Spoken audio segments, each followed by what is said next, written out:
TV room. David Bradley here. I'm gonna reach into the box, see what else comes out. What do we have? Ooh, look. Oh. Ah! Ah! It's a Commodore. Come on. 1670 1200 baud modem. There. When modems first came out, Bell was like, oh, you can't attach anything. So, that's why there are Commodore phones around, because they were sold with the VIC modem. Now this thing here has lost its,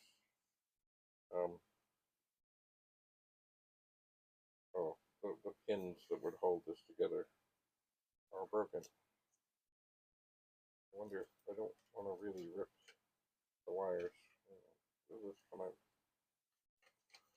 No, not really.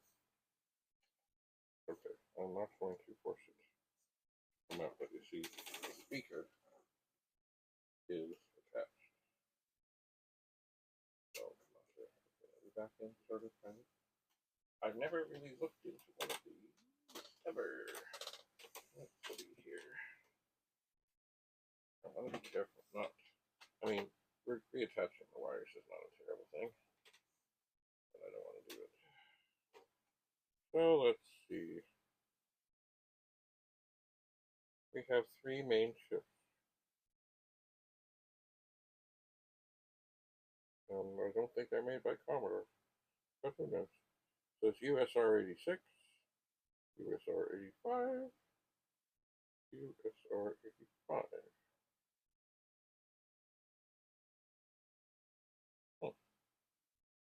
But they seem to be different. Maybe let's see if I can get this up here without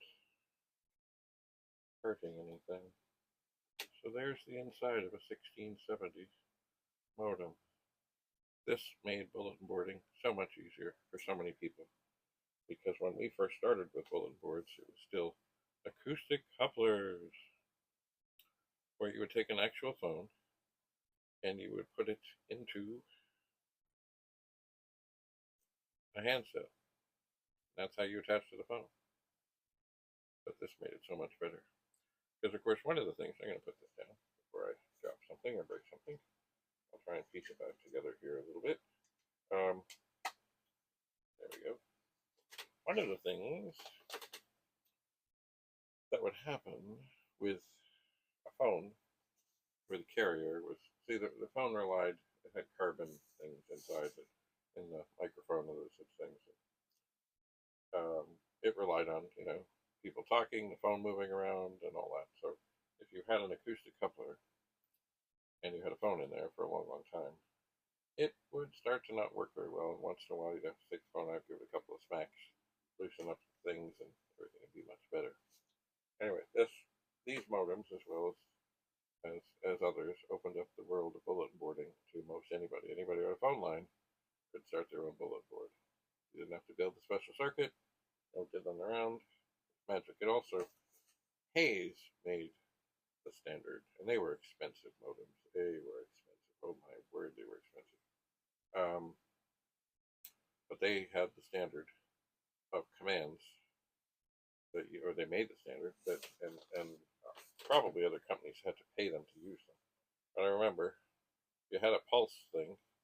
You go into your terminal program with your ATDP. It was attention, dial, pulse, and then you put the number in, and it would dial.